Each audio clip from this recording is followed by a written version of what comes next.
عاملين ايه؟ تعالوا وحشتوني. انا اسمعوا. طبعا كنت تعبانه، فانا جايه احكي لكم ايه اللي حصل، فهتكلم معاكم بسرعه عشان مده الفيديو.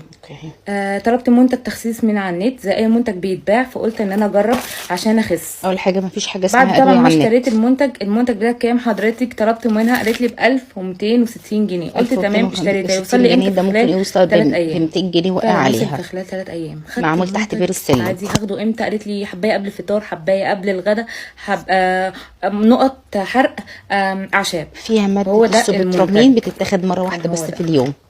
مرتين دي اوفر دوز اصلا، يعني معنى كده ان اساسا مش عارفه سم المنتج قاتل، بيتاخد امتى. اقسم بالله سم قاتل. فعلا سم طبعا خدت بريتيش. المنتج اول يوم حسيت ان معدتي اتقفلت خالص، مفيش اكل. يقفل بس انا الشهيه من المخ، كنت باكل فهتحسي ان لحوم، لو قدامك خروف بروتين، مش هتاكلي. اكل خضروات، اكل فاكهه عادي.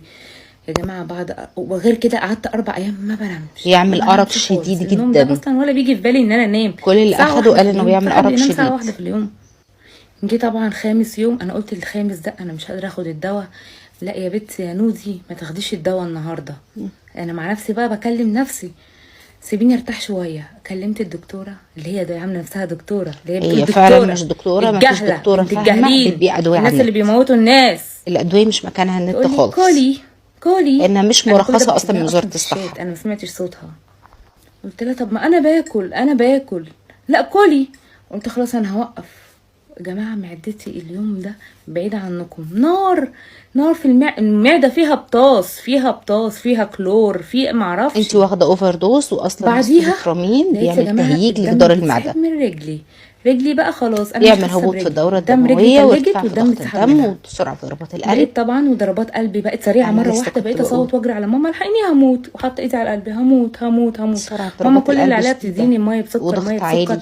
عشان تلحقني. بقيت اجري على الشارع، اصوت واجري على الشارع الحقيني وديني مستشفى. ماما نهجان. طبعا ودتني مستشفى، في مستشفى ما عرفتش تلحقني. المستشفى مشوني، رحت مستشفى تاني قاسولي السكر، لقوا السكر الكاذب عندي، عمل لي سكر هتلاقي كاذب. السكر عالي والضغط عالي وضربات قلب سريعه، 270، والضغط التوتري ضغط 192 على 162. قال لي انت الاسترس عندك عالي قوي، اهدي. قلت له انا تعبانه، انا هموت للدكتور. قال لي اهدي. وغير كده كمان يا جماعه نسيت اقول لكم، وانا ماشيه في الشارع جالي اختناق. ماما تديني اكل حاجه ما بتخشش في بقي قفش في بعضه، بقي بقى عباره عن حاجه. عشان لما بنقعد نحذركم من ادويه التخسيس ما بتصدقوناش. طبعا رحت المستشفى، ادوني حقنه كبيره قوي، انا ما اعرفش ايه الحقنه دي، وسحبوا مني دم هنا. ده غير كمان عملوا لي رسم قلب. اللي انا عايزه اقول لكم يا جماعه، انا جالي هبوط في الدوره الف سلامه عليكي حبيبتي على اخر لحظه. نشكر الحمد ربنا لله على سلامتك. نجاني عشان بس خاطر انت كويس امي. انك اتكلمتي. اقسم بالله ربنا اسمعوا نجاني عشان خاطر ومحدش امي. يشتري ادويه من على النت. انا مت وصحيت تاني، اقسم بالله العظيم. جماعه بطلوا ادويه تخسيس، ادويه بتموت.